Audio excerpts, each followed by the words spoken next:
अस्सलाम वालेकुम दोस्तों, welcome to Bilal Moin channel. सबसे पहले हम सबसे इम्पॉर्टेंट चीज़ डिस्कस करते हैं कि एयर इंडिया एक्सप्रेस का एयरक्राफ्ट जो 191 पैसेंजर्स को लेकर के दुबई से जा रहा था पे वो जो केरला में है वहाँ के रनवे पे गिर के स्किड हुआ है और वो 2 पीस हो गए उसके।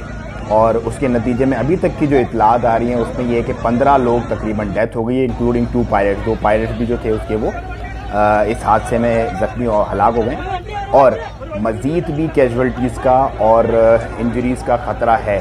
आप ये अपनी स्क्रीन पे इस वक्त देख रहे होंगे कि ये तमाम मामला चल रहे हैं क्योंकि वेदर जो है वो बहुत हार्श है। और इस फ्लाइट में इसको मैं इसलिए ज़्यादा इंपॉर्टेंट दे रहा हूँ कि इस फ्लाइट में मेरे और आप जैसे लोग जो बेचारे फंसे हुए थे दयारे गैर में, दुबई में जो फंसे हुए थे वो लोग इंडिया जाने के लिए, और काफ़ी अरसे से उन्होंने बेचारों ने अपना प्लान किया हुआ होगा, घर पहुँचें बस जल्दी से और अपने प्यारों से मिलें, पता नहीं किस तरह से क्या क्या करके अरेंजमेंट्स की होंगी, अप्रूवल्स ली होंगी, और आज जब वो पहुँचे वहाँ पे एयरपोर्ट पे तो ये मामलात उनके साथ हो गए।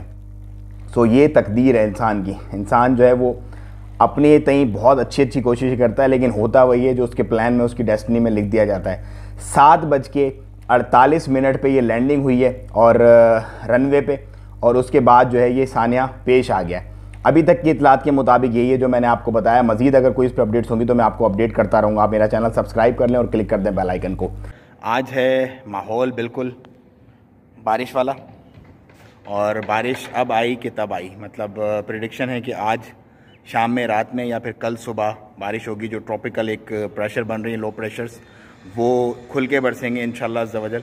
और इसके साथ ही हम कुछ डिस्कस करेंगे आज के केसेस का और लॉकडाउन जो आज 2 बजे से हटा दिया गया है गवर्नमेंट्स के दरमियान। 354 आज केसेस हुए हैं सल्तनत में और 10 डेथ हुई हैं। जी हाँ, उस 354 केसेस के साथ टोटल तादाद जो है वो 81,000 से ऊपर चली गई है।